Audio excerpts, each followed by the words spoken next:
The Little Prince, Chapter 10. He found himself in the neighborhood of the asteroids 325, 326, 327, 328, 329, and 330. He began therefore by visiting them, in order to add his knowledge. The first of them was inhabited by a king, clad in loyal purple and ermine. He was seated upon a throne which was at the same time both simple and majestic. "Ah, here is a subject," he exclaimed the king, when he saw the little prince coming. And the little prince asked himself, how could he recognize me when he had never seen me before? He did not know how the world is simplified for kings. To them all men are subjects. "Approach, so that I may see you better," said the king, who felt consumedly proud of being at last a king over somebody. The little prince looked everywhere to find a place to sit down, but the entire planet was crammed and obstructed by the king's magnificent ermine robe. So he remained standing upright, and since he was tired, he yawned.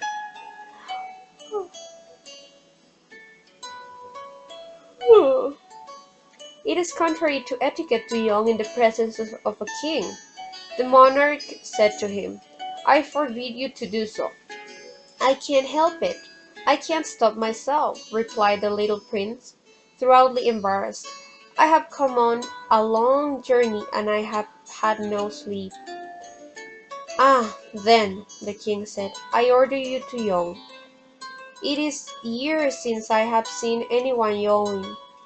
Yawns to me are objects of curiosity. Come now, yawn again. It is an order. That frightens me. I cannot any more," murmured the little prince, now completely abashed. "Hmm, replied the king. "Then I I order you sometimes to yawn and sometimes to—" He sputtered a little and seemed vexed, for what the king fundamentally insisted upon was that his authority should be respected. He tolerated no disobedience. He was an absolute monarch, but because he was a very good man, he made his orders reasonable. "If I ordered a general," he would say, by way of example, "if I ordered a general to change himself into a sea bird, and if the general did not obey me, that would not be the fault of the general, it would be my fault." "May I sit down?" came now a timid inquiry from the little prince.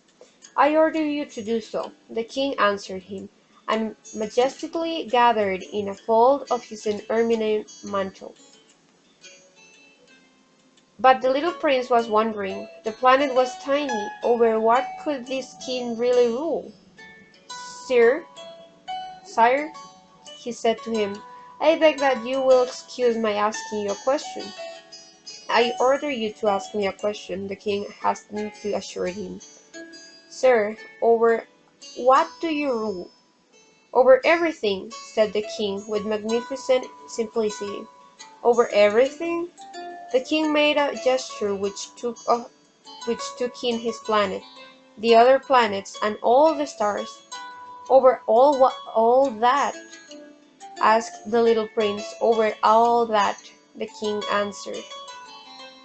His For his rule was not only absolute, it was also universal. "And the stars obey you?" "Certainly they do," the king said. "They obey instantly. I do not permit insubordination." Such power was a thing for the little prince to marvel at. If he had been master of such complete authority, he would have never been able to watch the sunset, not 44 times in one day, but 72, or even 100, or even 200 times, without even having to move his chair. And because he felt a bit sad and he remembered his little planet which he had forsaken, he plucked up his courage to ask the king a favor. I should like to see a sunset. Do me that kindness. Order the sun to set. If I ordered a general to fly from one flower to another like a butterfly, or to write a tragic drama, or to change himself into a seabird, and if the general did not carry out the order that he had received, which one of us would be in the wrong? The king demanded. The general or myself? You, said the little prince firmly. Exactly. One must require from each one, the duty which each one can perform, the king went on. Accepted authority rests first of all on reason. If you ordered your people to go and throw themselves into the sea, they would rise up in revolution. I have the right to require obedience because my orders are reasonable. Then, my son said, the little prince reminded him, for he never forgot a question once he had asked it. You shall have your sunset. I shall command it, but according to my science of government, I shall wait until conditions are favorable. When will that be? Inquired the little prince. Replied the king, and before saying anything else he consulted the Buckley almanac. Hmm. That will be about that will be this evening about 20 minutes to 8, and you will see how well I am obeyed. The little prince yawned. He was regretting his lost sunset, and then, too, he was already beginning to be a little bored. I have nothing more to do here, he said to the king, so I shall set out on my way again.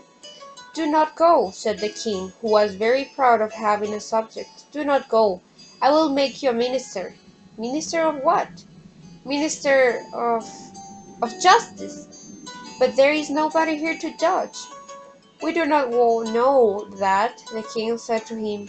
I have not yet made a complete tour of my kingdom. I am very old. This is no room here for a carriage, and it tires me to walk. Oh, but I have looked already, said the little prince, turning around to give one more glance to the other side of the planet. On that side, as on this, there was nobody at all. Then you shall judge yourself, the king answered. That is the most difficult thing of all. It is much more difficult to judge oneself than to judge others. If you succeed in judging yourself rightly, then you are indeed a man of true wisdom. Yes, said the little prince, but I can judge myself anywhere. I do not need to live in this planet. Said the king. I have good reason to believe that somewhere on my planet there is an old rat. I hear him at night. You can judge this old rat. From time to time you will condemn him to death. Thus his life will depend on your justice. But you will pardon him on each occasion, for he must be treated thriftily. He is the only one we have. I replied the little prince, do not like to condemn anyone to death, and now I think I will go on my way. No, said the king, but the little prince having now completed his preparations for departure, had no wish to grieve the old monarch. If your majesty wishes to be promptly obeyed, he said, he should be able to give me a reasonable order. He should be able, for example, to order me to be gone by the end of 1 minute. It seems to me that conditions are favorable. As the king made no answer, the little prince hesitated a moment. Then, with a sigh, he took his leave. I made you my ambassador, the king called out hastily. He had a magnificent air of authority. The grown-ups are very strange, the little prince said to himself as he continued on his journey.